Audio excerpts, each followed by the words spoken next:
নমস্কার, কেমন আছেন সবাই? আশা করছি সবাই ভালো আছেন, সুস্থ আছেন। আমি মানসী, রাজস্থানে বাঙালি জীবন একটি ব্লগে আপনাদের স্বাগত জানাই। পুজো আসলো, আবার চলেও গেল। কিভাবে যে চলে গেল এই 4টা দিন। আজ তো বিজয়া দশমী, তাই সবাইকে আমার বিজয়া দশমী অনেক অনেক প্রীতি ও শুভেচ্ছা। সকালবেলা চলে আসলাম মাকে বরণ করার জন্য মণ্ডপে। এই দেখুন সবাই করছে, আমিও লাইনে ছিলাম, অপেক্ষা করছিলাম। আর এইখানে একজন রিপোর্টারও এসেছে, তো ভাবলাম আমিও অল্প শ্যুট করে নিই। তো আপনারা দেখতে থাকুন, সঙ্গে থাকুন। सिंदूर खेला एक्चुअली हम लोग इसलिए खेलते हैं, माँ को पहले बोरन किया जाता है यहाँ पे। माँ को सिंदूर चढ़ाने के बाद उनसे सारा आशीष लेने के बाद हम सब एक दूसरे के साथ खेलते हैं, ताकि हम लोग एक दूसरे को लाइक सदा सुहागन रहे, हमारे पतियों की उम्र लंबी रहे, इसलिए हम ये चीज़ें खेलते हैं। और ये आखिरी दिन होता है माँ का, जो माँ अपने बोलते हैं कि 5 दिन के लिए अपने पियर आती है। आज के दिन माँ वापस अपने घर जाएंगी। पियर आने के बाद में अपने घर जाने की खुशी भी के अंदर आप लोगों को क्या लगता है कि पूरे 1 साल बाद त्यौहार आएगा, कितना इंतज़ार रहता है? हमें बहुत इंतज़ार रहता है, और आज का दिन हम खुशी तो मनाते हैं, पर अंदर एक रहता है, अंदर एक पीड़ा भी होती है कि माँ वापस 1 साल आज माँ चली जाएंगी। और जो सिंदूर हम माँ के पैरों में देते हैं, वही सिंदूर हम साल भर यूज़ भी करते हैं, जिससे हमारे पतियों की उम्र लंबी है। यार आप देखेंगे कि बंगाली महिलाएं शादी के बाद में साका पोली पहनते हैं। एक लाल कलर की चूड़ी होती है और एक सफ़ेद कलर की चूड़ी होती है। क्या महत्व होता है इस चूड़ियों का, मैं आप लोगों में से आपसे जानना चाहूँगा। सर, ये हमारे सुहाग के लिए होता है। इसको रोज़ हम पहनते हैं, और जब माँ के साथ हम सिंदूर खेलते हैं तो इन चूड़े पे भी हम लोग लगाते हैं, ताकि हमारा सुहाग लंबे तक रहे। इसके लाल और सफ़ेद रंग का क्या कारण है आपके से? लाल हमारा ट्रेडिशनल चूड़ा है बंगालीज़ का।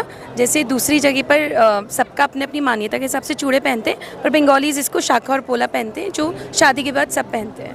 আবার একটা বছরের অপেক্ষা, আজ মায়ের বিদায়ের পালা। খারাপ লাগছে, তার সঙ্গে আমার একটু বেশি খারাপ লাগছে।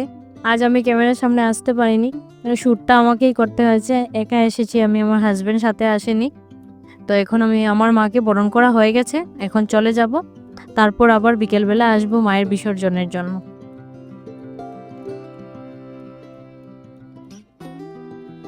আর এইখানে বিসর্জনটা মানে নদীতে পাস, অনেক ডিসিপ্লিন আছে, হয় না। তাই এইখানে টেম্পোরারি একটা কুণ্ড বানানো হয়, আর এইখানটাই মাকে বিসর্জন করা হয়।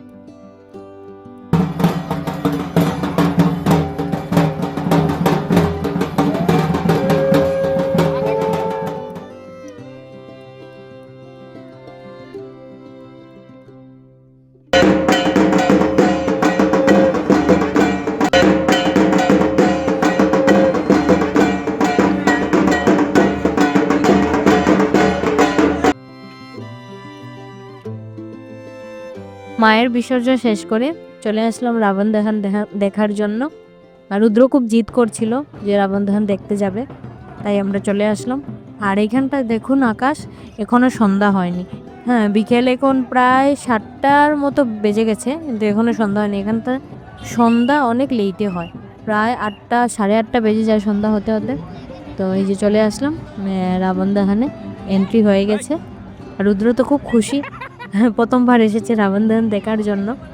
আমিও প্রথমবার এসেছি, এর আগে ভিডিওতে দেখেছি অনেকবার, কিন্তু আসা হয়নি। এই দেখুন রাবণ, কত বড় রাবণ বানিয়েছে। আর তার সাথে এই যে কি বলে কুম্ভকর্ণ, মেঘনাদ, আরও আছে 1-2 জন থাকে। আর মানুষ দেখুন কি হয়েছে।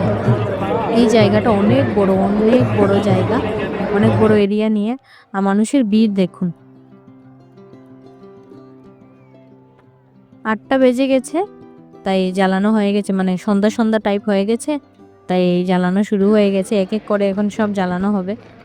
আর এই প্রত্যেক বছর এই রাবণ যে কেন জ্বালানো হয়, আমি আমার ব্যক্তিগতভাবে বলছি, আমার মানে আমি বুঝতে পারি না, বা আমার জিনিসটা ঠিক ভালোও লাগে না। মানে রাবণ ভুল করেছে, পাপ করেছে, সবই ঠিক আছে, কিন্তু দেখুন বাস্তব জীবনে এইভাবে কত রাবণ ঘুরে বেড়ায়, কত ঘটনা আমরা শুনতে পাই। মানে মোবাইল খুললে, সোশ্যাল মিডিয়াতে গেলে কত কিছু শোনা যায়। কিন্তু ওই রাবণগুলো, মানে বাস্তব জীবনের যে রাবণগুলো, ওইগুলো ঠিক মানে কি সুন্দর খোলামেলাভাবে চলছে। আর কি করা যাবে, যেটা মানে চলে আসছে এতদিন থেকে, আমার আপনার 1-2 জনের কথায় তো সেটা বন্ধ হবে না। ঠিক আছে, আজকের মতো ভিডিওটা এখানেই শেষ করছি। দেখা হবে নেক্সট কোনো ভিডিওতে। ভিডিওটি ভালো লাগলে অবশ্যই লাইক, শেয়ার এবং সাবস্ক্রাইব করবেন।